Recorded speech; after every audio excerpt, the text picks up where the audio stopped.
Acid rain is a growing environmental issue in the modern world. Human activities increase emissions of sulfur dioxide and nitrogen oxide into the atmosphere. These compounds react with the water and vapor in the atmosphere, forming acid rain. With increased soil acidity in response to the acid rain permeating the soil, the nutrients are reduced, leaving the plants with insufficient food to grow properly. The purpose of this project was to determine the effect that water pH has on plant growth. We hypothesized that the lower the pH of water, the more the growth of a plant is inhibited. In our experiment, we predicted that if the pH of the water increases in acidity, then the growth rate of the plant will decrease. We predicted that the data from this experiment will support the previous data, which indicates a negative correlation between the pH of the water used to simulate the acidic rain and the growth rate of each radish plant. The experiment we did was an application of the common garden experiment. 3 different water pH levels were the independent variable used to test our hypothesis. The one treatment group had a pH of 3.0, one had a pH of 5.0, and our final group had a pH of 7.0, which acted as the control. The different pH levels of the water given to the plants acts as the independent variable. To begin the experiment, 2 identical radish seeds were planted in each pot. These pots contained the same amount of soil with the same compositional makeup and in the same location to have equal access to light. 16 seeds were initially planted in each treatment group, but some did not germinate. In the pH 3 group, 12 plants germinated. In the pH 5 group, 12 plants germinated. And in the control group, 14 plants germinated. The resulting data was based off of these plants. Once in the pot, each plant received 10 milliliters of pH 7 water twice a week for 1 week. Each plant was then watered with 10 milliliters of simulated acid rain with a pH dependent upon the treatment group twice a week.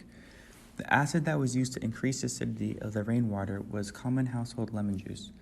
To determine the effect of the simulated acid rain, the height of each plant as well as the width, length, and number of leaves were recorded.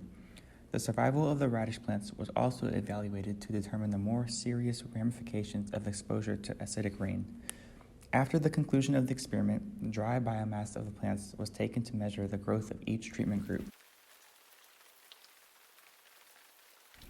The results of the experiment were based on the data collected from each treatment group. Both the pH 3 and 5 treatment groups had a sample size of 12 plants, while the controlled group had a sample size of 14 plants. The overall result indicated that both experimental groups experienced growth limitations when compared to the control.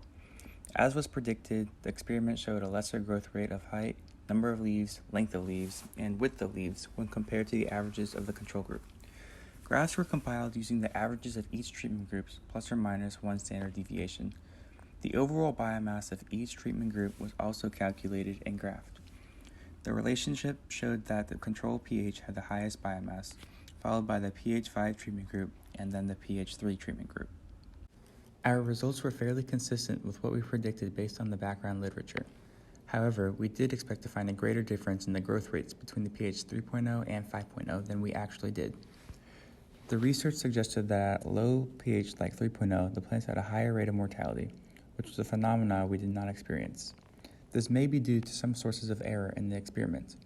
Ideally, the plants would only be exposed to treatment water. In reality, several variables were outside of our control.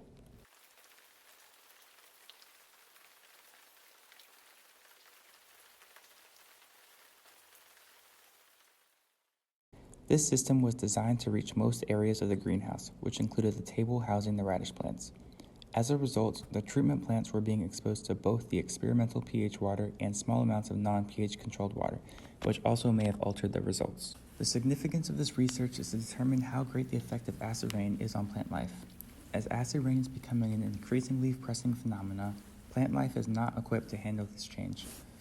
Based on the results of the experiment, when exposed to acid rain, plants experienced a limited growth rate, which could cause problems in the ecosystem as well as agriculture.